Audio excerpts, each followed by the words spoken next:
अस्सलामु अलैकुम वरहमतुल्लाहि वबरकातुहू। ताबीरनामा चैनल में खुश आमदीद।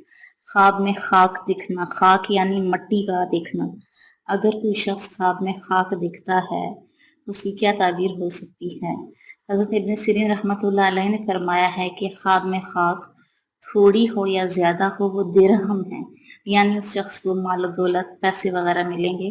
अगर देखे घर में खाक है तो इसका मतलब यह है कि उसे इसी कदर पैसे मिलेंगे और इसको बगैर रंज के मिलेंगे। और अगर देखे कि खाक पर चलता है या खाता है या वो खाक को जमा करता है या उठाता है तो ये सब माल की दलील है।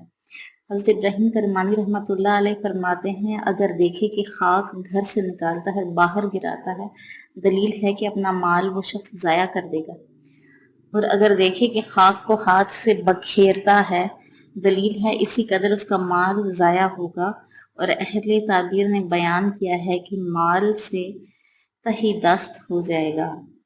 हज़रत जाफर सादिक रहमतुल्लाह अलैह फरमाते हैं कि ख्वाब में खाक 5 वजूहात की बिना पर है। अव्वल, उसको कोई फ़ायदा हासिल होगा। दोम, उसको माल हासिल होगा। सोइन, कोई काम उसको दरपेश हो जाएगा।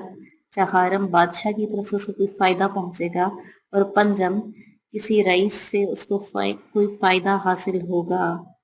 यानी ख्वाब में खाक देखना माल और दौलत को हासिल करना है। वीडियो को आखिर तक देखने के लिए बहुत शुक्रिया। अगर आप हमारे चैनल पर नए हैं तो चैनल को सब्सक्राइब करें और वीडियोस को लाइक करें। कमेंट बॉक्स में अपनी आरा का इजहार ज़रूर कीजिएगा। शुक्रिया।